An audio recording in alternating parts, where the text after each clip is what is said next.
Good evening, everyone. Welcome to our virtual program, Become a Citizen Scientist, the Great Backyard Bird Count. My name is Karen, and I'm one of the librarians at the Ocean County Library, the Toms River branch, and we are excited to bring you this virtual program. But first, I need to address a couple of housekeeping needs. We ask that you follow the OCL rules of conduct while in the program. If you have a camera and microphone, they will be turned off during the program. You'll be able to view the presentation and hear it, but you will not be seen or heard. And throughout the presentation, I will post information in the chat box, so be sure to keep an eye on it. If there's questions, please feel free to type them in there. If Susan can, she'll answer them in the middle of the program. If not, at the end of the event, we'll respond to your questions. So joining us this evening is author Susan Pewter. She's a lifelong Jersey girl, resident of Barnegat. She's a graduate of the Trenton State College and retired technology specialist from a major financial services company in New York City. Susan is a dedicated environmentalist who supports the preservation of open lands and wildlife. And as an avid birder, she started the Southern Ocean Birding Group located at the Tuckerton Seaport in Tuckerton, New Jersey, and is a member of the New Jersey Audubon Society. New Jersey Birds and Beyond is her first published book. Susan is a serious nature and wildlife photographer for over 30 years and is a field contributor to the Nature Photographer magazine. So thank you for joining us this evening and sharing your expertise on the topic of how to become a citizen scientist, the Great Backyard Bird Count. And now I'll turn things over to you. Okay, welcome everyone. I'm going to share my screen now. Welcome. This weekend is the Great Backyard Bird Count. So I'm going to be presenting information about that. And most of this information was taken from National Audubon Society or the Cornell Lab of Ornithology. And during the program, there'll be some links there. So if you have a piece of paper and a pen, or if we can get it into the chat box, or if you email us, we can either Karen and I will be able to get you this information. Okay. I just want to give you a little bit of background about myself if you haven't been to any of the other programs I've done for the county. I'm the founder and president of the Southern Ocean Birding Group. My company is Eagle Creek Photography. I'm a board member of the Friends of Forsyth National Wildlife Refuge. I'm also a volunteer master naturalist there. I have been an instructor for Stockton University at Continuing Studies, presenter and judge for New Jersey Federation of Camera Clubs. As Karen mentioned, I'm a field contributor to Nature Photographer magazine, and I'm the author of New Jersey Birds and Beyond, which you see there. My website is eaglecreekphotos.com. And let's get started. All right, Great Backyard Bird Count. Birds are everywhere all the time doing fascinating things. So come join us. And again, as I said, this is sponsored by Cornell Lab and Audubon, and also a recent addition has been Birds Canada. So each February for 4 days, let me move this a little bit. People are invited to spend some time at their favorite places, watching and counting as many birds that they can find and reporting them to us, meaning Audubon or Cornell. These observations help scientists better understand global bird populations before one of their annual migrations. So the spring migration usually starts around March. Birds will be starting to come up from Central and South America.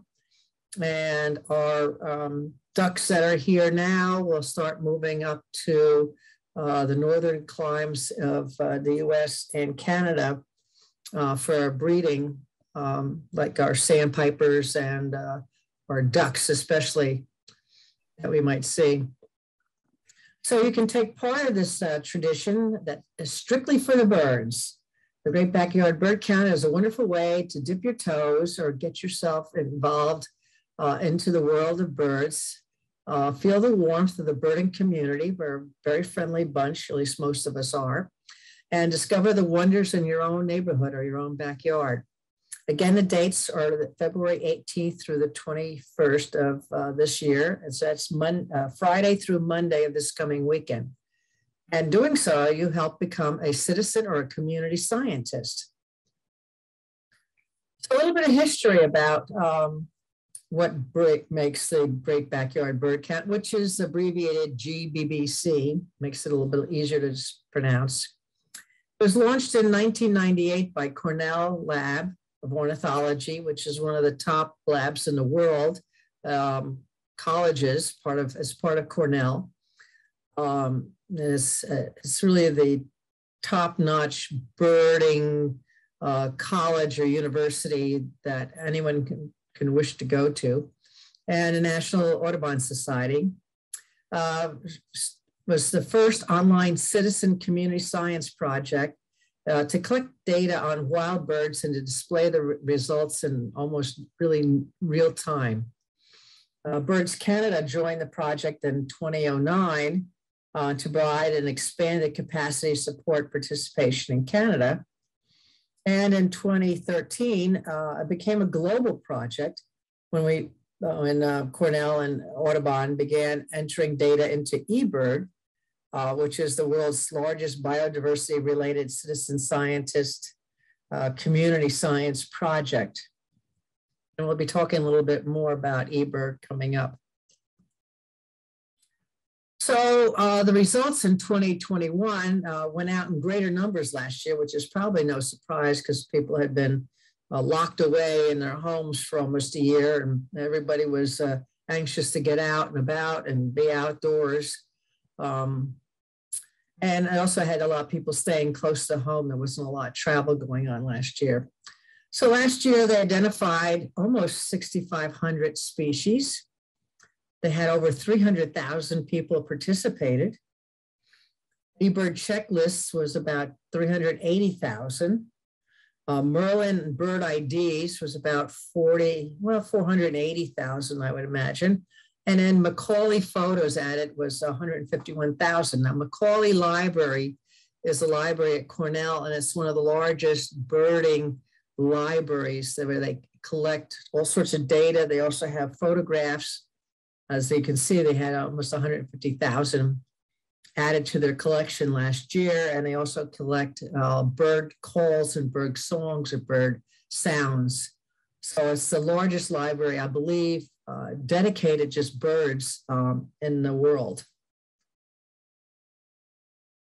So here's a this was a live map from last year where the sightings checklists were submitted using eBird or Merlin. And you can see how it started in the East because it comes up stuff first there. And it was pretty good in India, a lot in Europe, and then the US just exploded with the checklists that were submitted. And then at night too, you can also collect things at night, if you're doing owling. So I thought this was an interesting way of describing how it was going on. This is just, we're going to go through a couple of statistics from last year's count. And you can see by the graph at the bottom is how this has grown from February of 2013 to February of 2021. It was under 200,000 participants there, and now it's up to over almost 380,000. It's a checklist that were submitted on eBird. And if you look to the right, it's, the US is way farther ahead of most other countries in the number of checklists and participants, which was about 258,000 checklists were submitted, where in Canada, which is the second most, only had 43,000. But Canada's only been in with us for only a few years, plus half of Canada is not populated. So you can understand why their numbers would be a lot smaller than ours. Now, if we get down to the US, the breakdown, you'll see that the numbers that are in the, I guess, I don't know, that's deep pink is what it looks like to me, where they're participation is big on the East Coast, especially New York, Pennsylvania, New Jersey, all through the Midwest states. And then it's sort of sparse in the middle of the country. And then it picks up again in far west and also Texas. Texas is a big birding state, also down in Florida.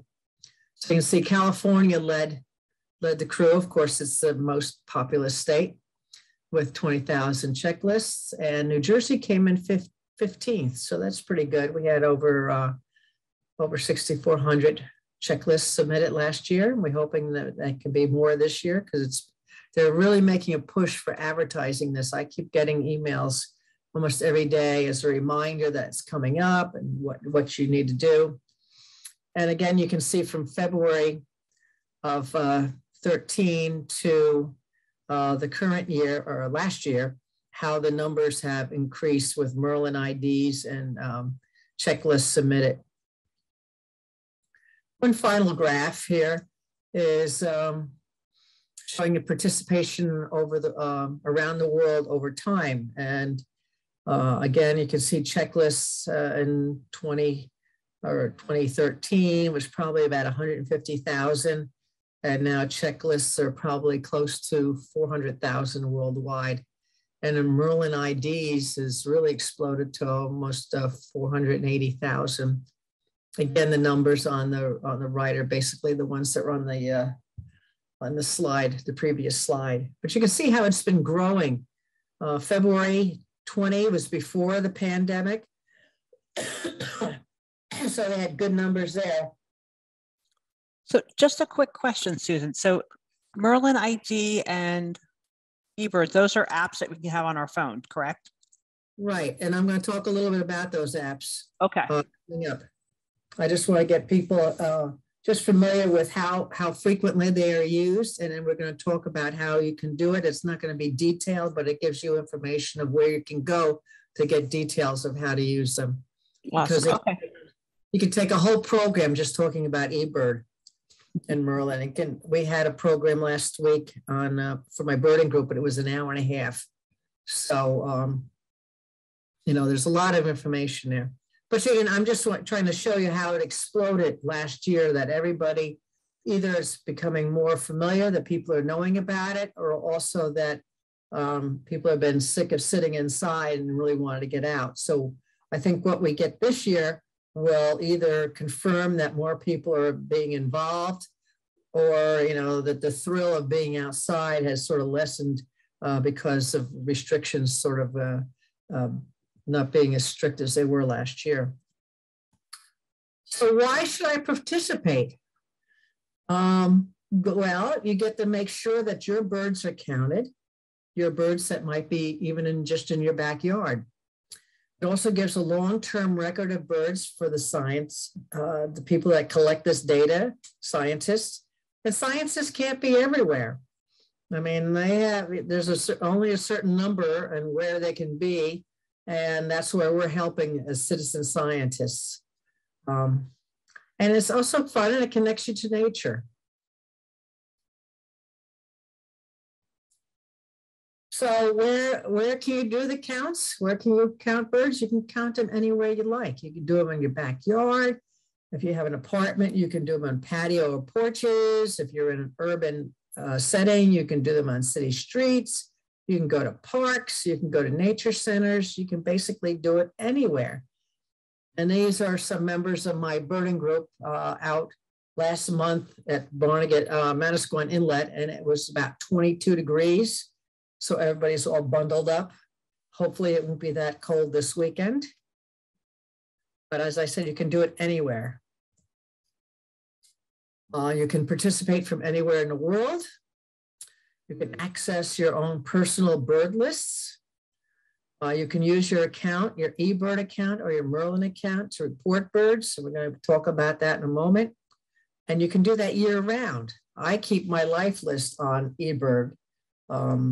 I had it on paper, I had it in a book, and I took about a week or so to copy it all into eBird. So I have this listing. So now, say I was in Belize a couple of weeks ago, and I go into Merlin to look at what birds I might see, and it has a little check there by the names of birds I've seen on previous trips. So that comes in really handy. But as I said, you can keep your life lists, which is the number of different species that you've seen in your lifetime. A lot of birders are not list keepers. I'm a list keeper. I keep lists of everything. So of course, Bert, I would keep a list of my birds, and it keeps lists of birds and your records. So this is last year, my suet feeder that I have out there, and I had 3 eastern bluebirds feeding on it, which was, I get them only in the winter. I don't get them in the spring or summer. So how can I participate? It's easy. It's fun. That you can do it alone. You can do it with others. It can be done anywhere you can find birds. First step is to decide where you want to watch birds. And we said it could be anywhere. It can be your backyard, or it can go to a park, or on a walk. Step 2 is you have to watch the birds for 15 minutes or more, at least once over the 4 days. That's February 18th through 21st. And step 3, count all the birds you see or hear. I'm not good at hearing, so I would go with seeing within your planned time and location, and use the best tool for sharing your bird sightings. Those tools would be eBird app or Merlin Bird ID app. If you're participating as a group, you can see instructions for group counting. And that would be the person who's leading the group would probably take care of that for you.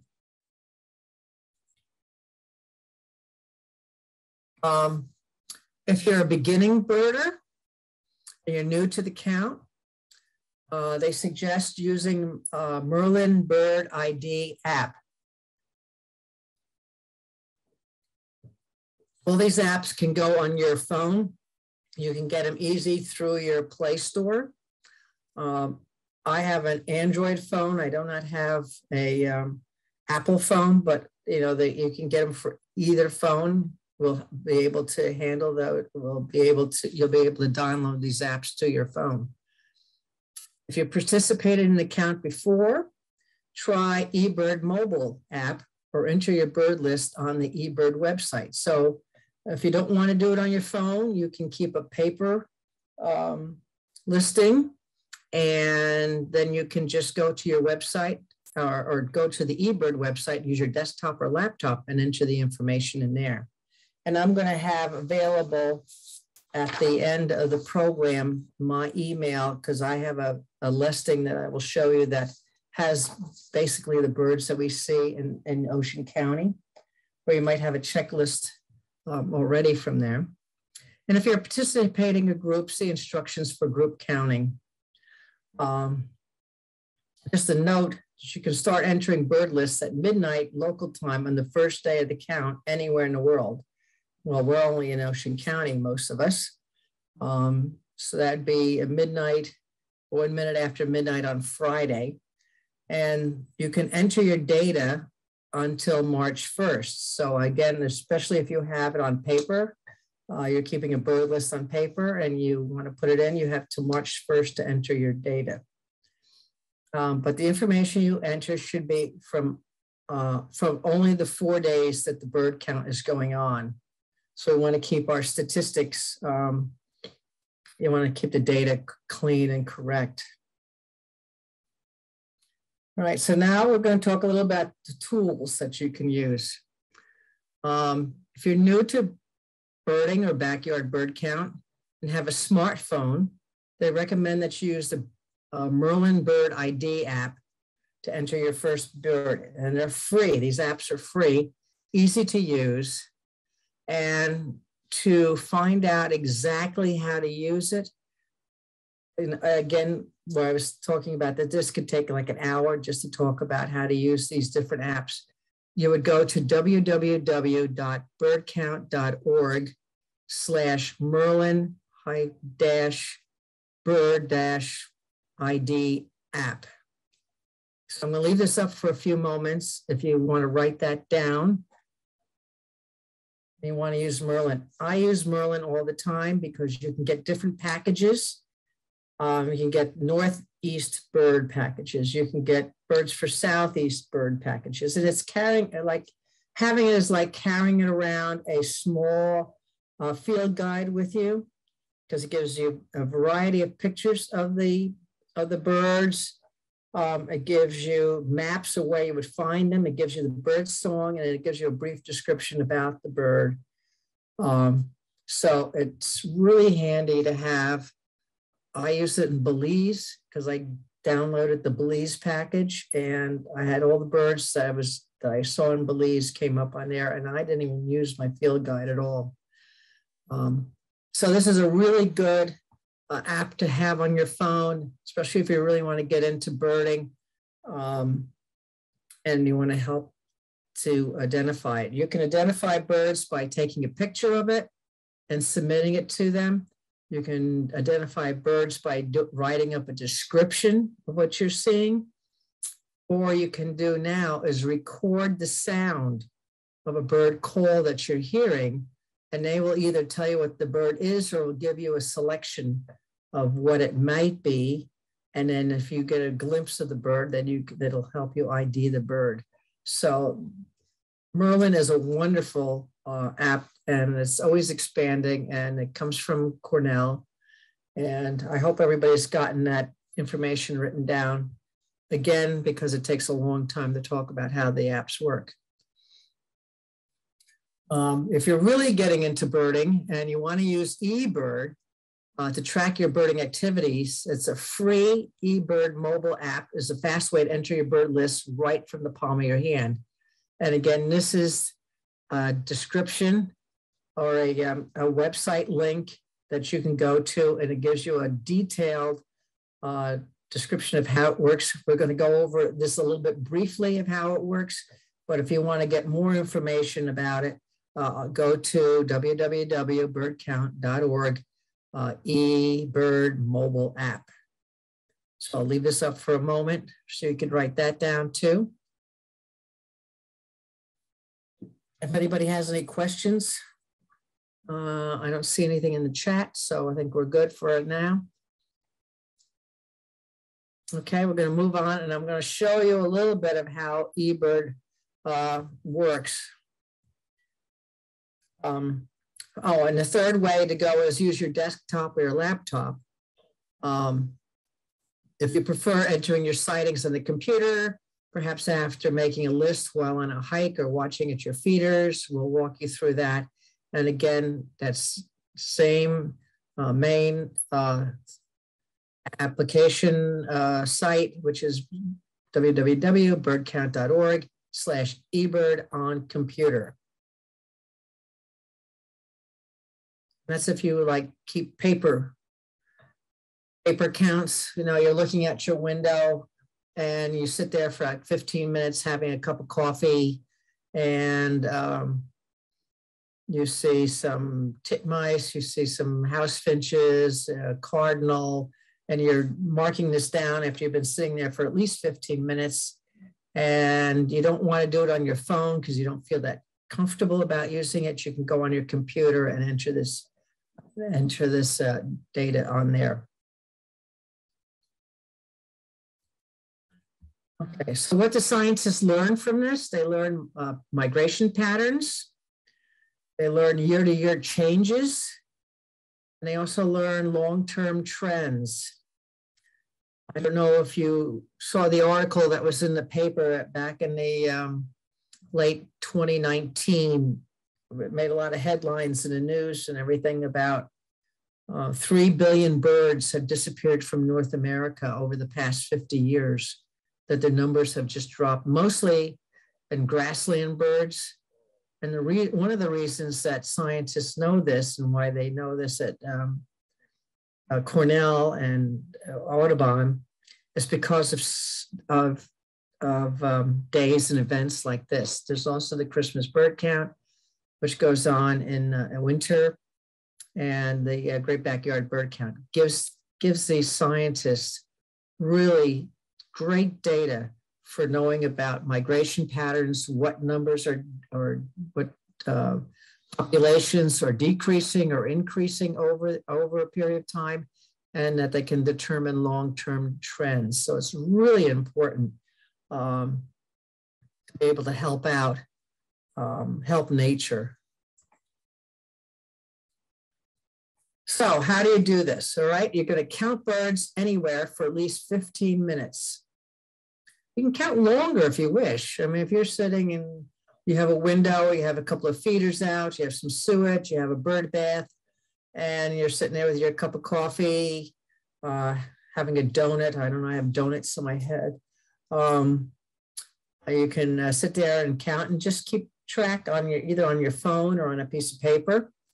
You need to keep track of the time that you're spending doing that. Like if you spend 30 minutes or you can spend an hour, it doesn't matter. And then give the best estimate of the number of individuals for each species that you observe. Now you're going to see, you know, they'll fly away if a car goes by, somebody's walking by, and then they'll come back. So if you saw 10 birds, they fly away, and then like 11 come back, and then you've only added 1 to that listing, not another 20. You know, you don't have a total of 21 birds. So just use your best estimate. You will need a checklist for each day and a new checklist for each location. So say you're, you know, in the morning, you're doing a count by your bird feeders, and then in the afternoon, you decide you're going to go to a park and you want to do a listing there. You have to do a new checklist for that location, and new checklist for the same place, new time. So say you did something in the morning at home and you're still at home, you're the same location, but you're doing it like between 4 and 5 in the afternoon. So you need a new checklist for that time period. And you can figure that the birds that you're seeing are new, not the ones that you saw in the morning.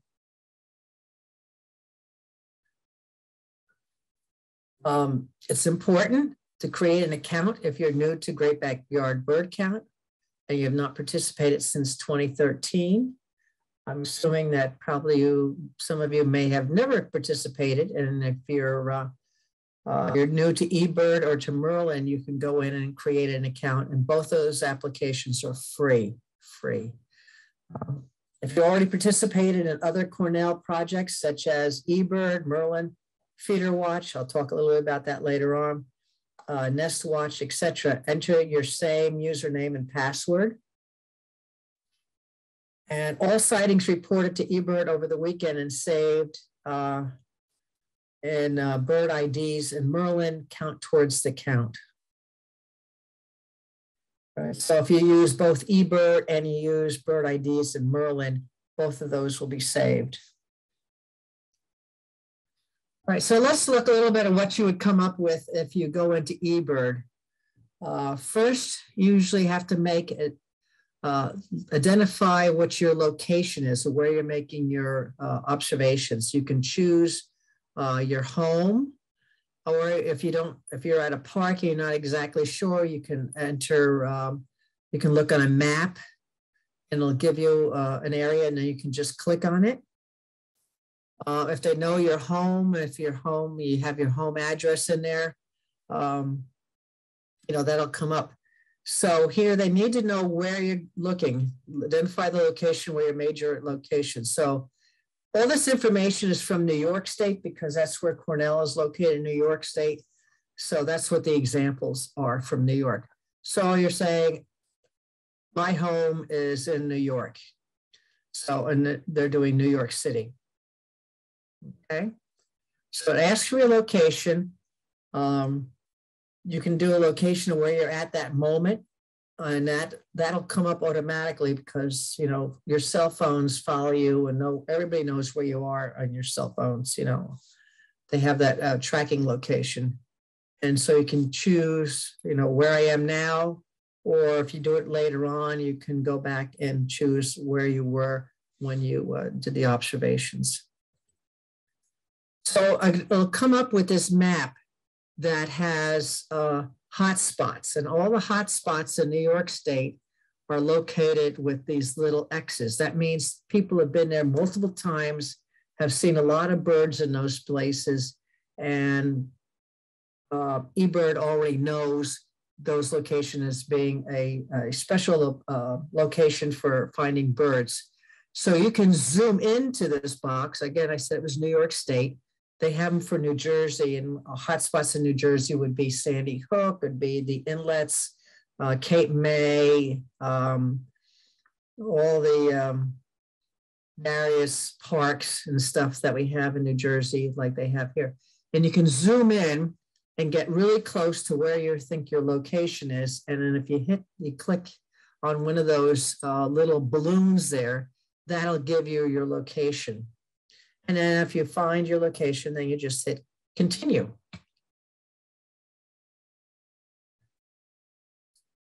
And then it'll ask you, once it has your location, now here they're using a location of Sapsucker Woods, Mount Sapsucker, Tompkins County. That's where Cornell is located. All right, so that's where they're using as their date. You would put in your observation date, would be, have to be the 18th through the 21st, whatever day you're doing your observation in 2022, you'd put in. So there's two types of way, well, there's three. Observation type. Were you traveling? Did you travel a specific distance, like walk a long trail, drive a refuge loop if you were down at Forsyth, or did you go field birding and you're traveling more than a mile? Actually more than 300 feet, I think it is, to look at birds. And then you would say your observation type is traveling. If you stayed at a fixed location, like at your home, or you're watching from a window, or you're at a hawk watch, or you're at a sea watch, you would say stationary, that you got to a location, you're staying there. So that's stationary. Historical, I don't use that very much, but incidental would be if birding was not your primary purpose. You're noting a bird while you're either driving or gardening. Of course, nobody's gardening now because it's too cold, but maybe if you're walking your dog and you see something unusual that you want to report, you would say that it was incidental. And then you enter in the time that you started down here. AM or PM would be here, and a duration. So, say I was looking at my birds, I started at 9 a.m. and I did it for 30 minutes. And I was stationary, so distance will not come up. And party size, you'd only enter that in if you're with a group. So that normally wouldn't come up. And then when you finish to enter that information, you hit enter or continue. And here's a list. So a list will come up on eBird that has everything that you possibly might see at Sapsucker Woods, or would be your house address, or would be the park that you're located. They know what has been reported there over the past 20 years. So you could put in here, and then you put the number that you've seen. So if you go to Forsyth, you might see, oh my goodness, I must have seen about 200 or 300 snow geese the other day. So I would put in like an estimate of maybe 295 snow geese. I didn't see any brant, but I would see northern shovelers. I would see gadwall. I would see widgeon, mallards, black duck, pintails, redheads. These are all winter waterfowl that we might see at ponds or along the ocean or inlets or bays. And you put the number of what you saw at that time. So this is Monday, November 2nd, the year and time and your location. So you record all the numbers that you have seen. And then you go to the next page. And this person also had 2 blue jays. They had 1 black-capped chickadee. And then it asks you, if you're finished now, if this is all you've seen at that location at that time, you said that asks, are you submitting a complete checklist of the birds that you were able to identify? And then you would say yes, and you would hit submit. And that's all you have to do. You basically have to put your location, your time, and where you're traveling or stationary, and then you enter this checklist. So they give you the birds that you might see at that location. You just have to enter in the number that you saw, and then you hit submit. And after you submit your count, you can review it, you can edit it. Say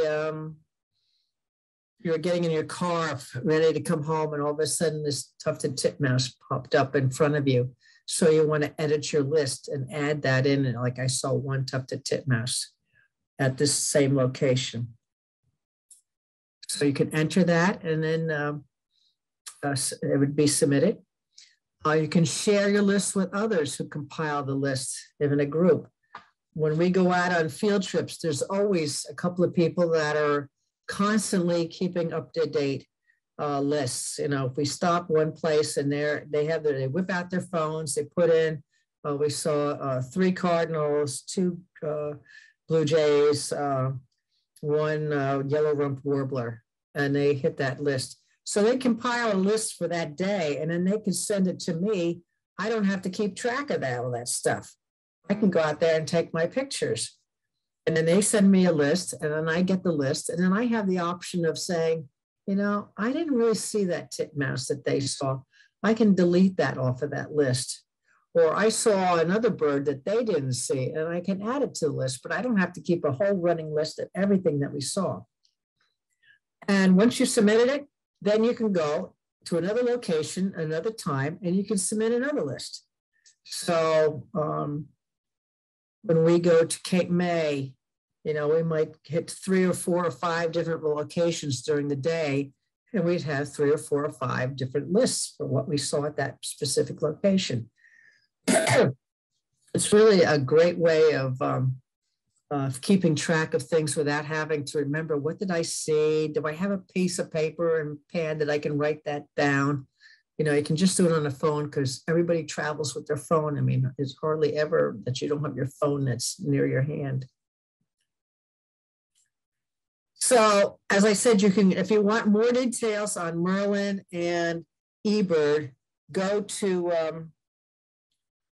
those websites that were listed up front, and Karen and I will try to get that in the chat, or maybe I'll send it to Karen and she can email it out to everybody, so everybody can have that and get a lot more detail. Of course, if you go in and just do a search on Great Backyard Bird Count and go search in Google, all this information will pop up for you. So that's an easy way to get a lot more hands-on, because once you download the apps and then you follow their instructions, it becomes a lot easier than trying to describe it over a Zoom feature. It's, you know, I always find for myself, doing is better than listening.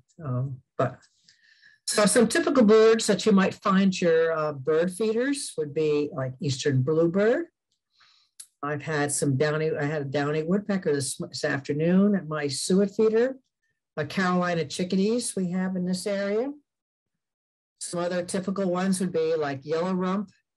I had this poor yellow rump during the blizzard that kept flying against that 30-mile-an-hour wind to get to my suet feeder, and he did that all day long. I was just so impressed with his tenacity. It was amazing. Also during the blizzard, I had a white-throated sparrow, which I don't normally get. I also had a Carolina chickadee, which I don't usually get. This is wild turkey. This is Phil. I have not seen Phil this year, but he was around a couple of times last year at my feeders. Some birds you might see down in Forsyth, the snow geese. You know, like, so who's going to sit there and count all these snow geese? So what we have to do is estimate what you've seen. I would say in this picture is probably about 200 maybe in there, in this flock. I have been down there when they had 10,000. Those numbers have not been as great as they were years ago. So that's, again, numbers are dropping. Now, whether they're going to different locations or not, that's something that the bird count can help scientists discern. Some other typical birds we'll see down there are great blue herons, Northern harriers are usually around. Horn grebes, not so much, but there's always the possibility to see a horn grebe. Also, there's nesting. I think there's 2 nests of bald eagles down there. There's black ducks. Is one of the reasons that the refuge was established, was for the protection of black ducks. We'll see some green-winged teals. And this one is a common teal, because you can see green-winged teals usually have a vertical line, and this one has a horizontal. So this is a Eurasian bird. And I heard one was seen down there last week. So there's a good chance of seeing a rarity. Always a lot of hooded mergansers, lots of Northern shovelers. Occasionally wood ducks. I know they breed in that area. Whether we see one or not is always a surprise. Lots of northern pintail, a really pretty bird. Most of these birds will head north in the next month or so to breed, but this bird is just really pretty with this chocolate head and the white that goes up. I just love pintails. They're really, really attractive birds. We get ruddy ducks, non-breeding, and sometimes we have pied-billed grebes there. With any luck, you know, there's always a possibility of a snowy owl. One was seen there about a week or 2 ago, and it was also in December, there was one seen there. I haven't seen one there this year. I've been looking, but you never know. And there's also short-eared owls have been seen there. So there's always that possibility. And you almost guaranteed to see a peregrine falcon. I went around last week and I saw 3. So there's, if you always wanted to see a peregrine, you have a good chance of seeing that there. But one of the other projects that Cornell runs is called Project Feeder Watch. And this is done every winter. This is something that you can do. I know a couple of my people in my birding group do this. You help scientists out by putting up a bird feeder, counting the birds that visit in the winter, and you submit your counts through the internet. And they charge you $15 to join. You get some information from Cornell. They give you bird feeder information. They give you a bird identification poster and a calendar. I'm not sure if that's a one-time fee. I'm thinking that it might be, but I can't guarantee that. But you can go to www.birds.cornell.edu and PFW for Project Bird Feeder. So this is something that you can do all winter long. I think it starts like in November and probably runs through March, that you can put up bird feeders in your home. You don't have to go out anywhere. You can count the birds. You don't have to do it all the time. It's when you decide to do that, and then you can just submit your counts through the internet. So this is another way that you can help scientists by becoming a community or a citizen scientist. We had a couple questions come through, so maybe after, or maybe we can address them now. So one question came through. It says, do bird watches only happen once a year or more frequently? Well, organized watches, well, people do eBird all the time. I mean, whenever you're out, you know, if you have eBird on your phone and anytime you go out, you do that. And that information is collected year round. They have these organized events to sort of, I think it's more to encourage beginning birders to get out there and join the fun and get involved with birds and learn how to do the counts, that they can continue to do this as the year progresses. If you have eBird on your phone, or you have Merlin on your phone, this is a good way to learn how to use them, and then you can use it all the time. We're counting birds all the time whenever we go out birding. I mean, I either do it while I'm there, or I'll do it when I get home because I can remember how much I've seen, or I get the listing from somebody else who's in my group. I mean, I sometimes go out by myself down to Forsyth, or I went to Barnegat Light on Saturday, and you know, I remember what I saw. I had photographs of what I saw, and then when I got home, I entered it on eBird. So I think they organize these things. The Christmas bird count was organized. It's been going on for almost 100 years now, because people in the 1800s would go out on Christmas Day and shoot birds and see how many birds they could kill. And when the Audubon Society was founded in Boston by a bunch of women, I want to say that again, Audubon Society was organized by women in Boston who objected to killing birds so they could have feathers for their hats. A lot of our egrets and herons and stuff were killed for people's hats.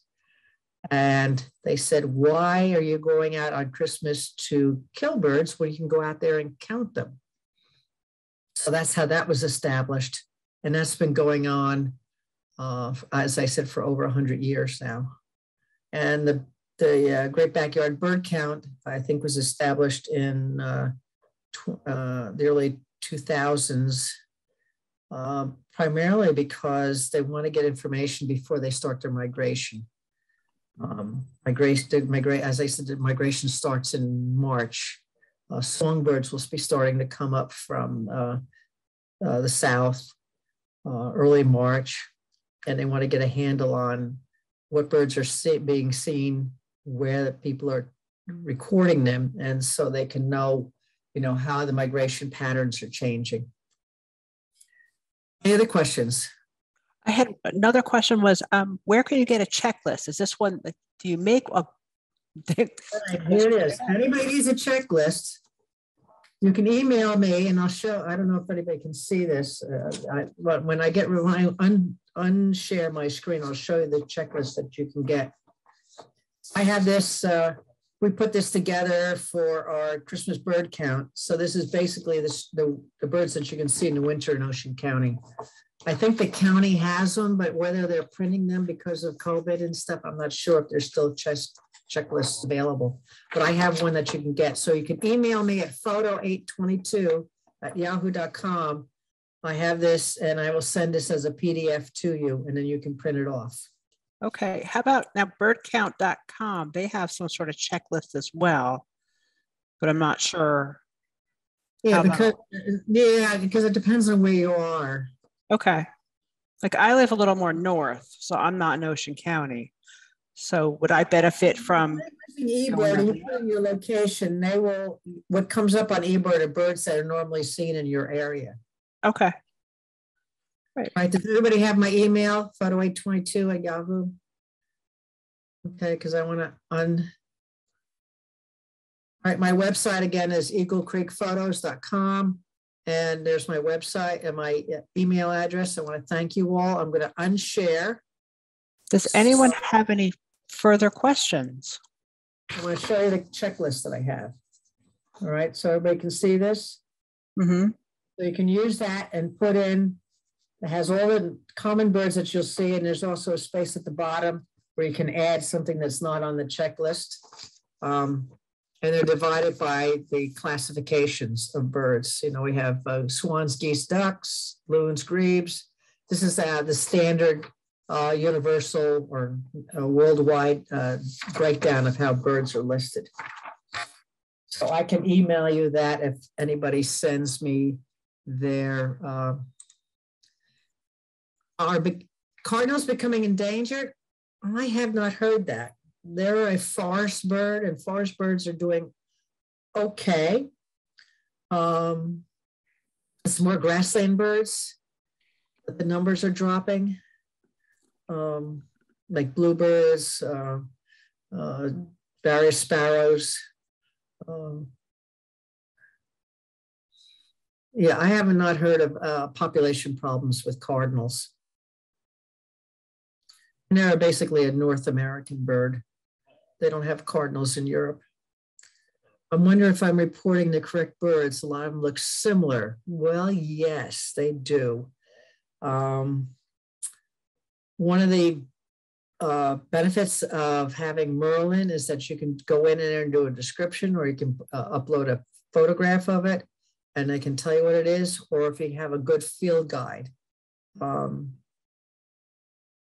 you have a suggestion for a field guide? Yeah, a good field to guide is Sibley's, Eastern United States birds would be probably the best. And it's a smaller book, but sometimes it's handy to have it on your phone. If anyone has questions, I'd be happy to send screenshots to the email addresses that you signed up with for like the App Store or the Play Store, because App Store would be for Apple devices, Play Store would be for Android, and I can send them screenshots and what it looks like to download, for the Merlin app and the eBird, and also I think the birdcount.org.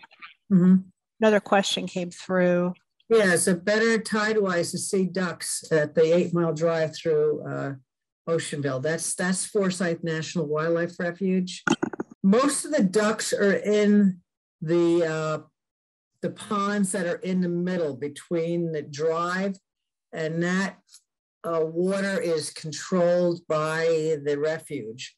So there's never going to be low tide there during the winter. They have it elevated water there because of the ducks that come in. So normally, the tides don't make that much difference for ducks.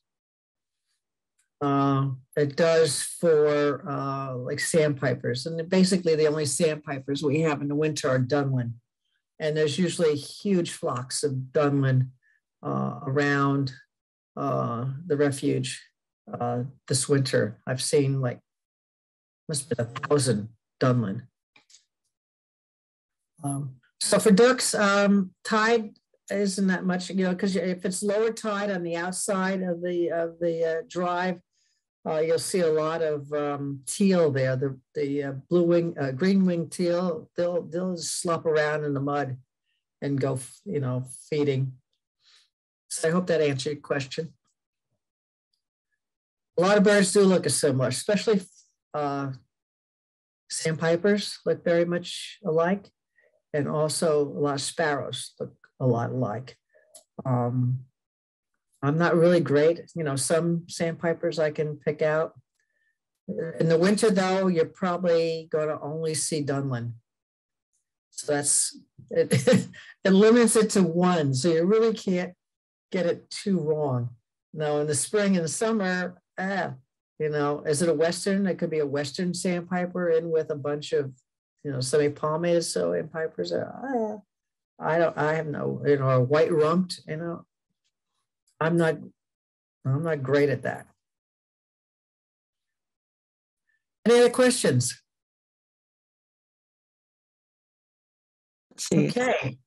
Well, Karen and I'll be sure that you get the information that you need. And again, if you email me, I'll send you that checklist, and I'll send it to Karen that she can send it out to everybody. Why don't we just do that? I'll email it to Karen, and she'll send it out. And I'll do, I'll put those links that were in the program, and we'll send that out to everybody who signed up. Yeah, absolutely. I have everyone's email. If I don't have your email, you can put it in the chat real quick. But I wanted to thank you, Sue, for sharing your expertise with us this evening. This was an informative presentation. And as a reminder, so the Great Backyard Bird Count will take place 18th to the 21st.